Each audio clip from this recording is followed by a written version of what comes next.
थी, उनका विजन था कि मैं भारत को आगे बढ़ाऊंगा। आज ये कहते हैं चंद्रयान। भाई ये चंद्रयान हो ही नहीं पाता अगर नेहरू जी ने इसकी नींव नहीं डलवाई होती।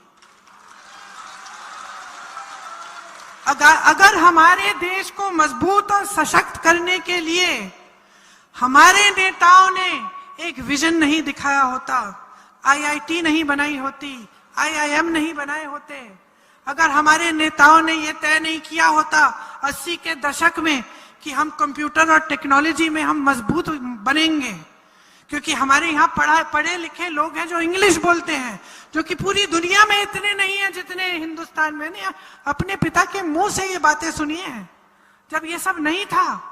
मुझे याद है हम लोग खाना खा रहे थे, वो कह रहे थे कि पता है तुम्हें कि हमारे देश में जितनी शिक्षित इंग्लिश भाषी अंग्रेजी की भाषा जानने वाले नौजवान हैं दुनिया में कहीं नहीं है।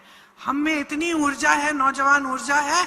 अगर हम यहाँ पे तकनीक को मजबूत बनाएंगे, अगर हम कंप्यूटर को आज के दिन लाएंगे तो देखना 20 साल बाद 30 साल बाद कितनी तरक्की होगी।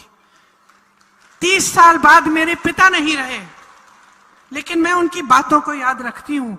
जब भी मैं देखती हूँ, कुछ समय पहले मैं विदेश में थी, ट्रेन के लिए मैं स्टेशन में खड़ी थी, मेरे साथ एक लड़का खड़ा था, मुझे देखा, उसने पहचान लिया, तो मैंने भी कहा कि तुम भारतीय हो। तो बड़ी खुशी से हम दोनों से एक दूसरे से मिले।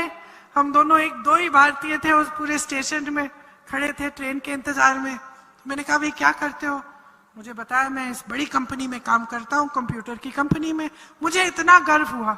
ट्रेन में बैठते ही मेरे दिमाग में मेरे पिता की बातें आई कि अगर उस समय सबसे लड़के, इन्हीं भाजपा के नेताओं से लड़के जो धरना प्रदर्शन कर रहे थे कि कंप्यूटर इस देश में नहीं चलेगा, कंप्यूटर नहीं चाहिए इस देश में, सब बर्बाद कर देगा, उनसे लड़के ये नीतियां बनाई।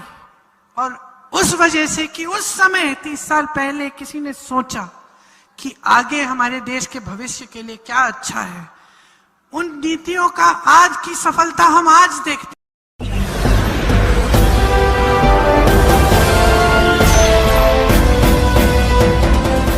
आप देख रहे हैं लाइव न्यूज 99, राष्ट्र सबसे पहले।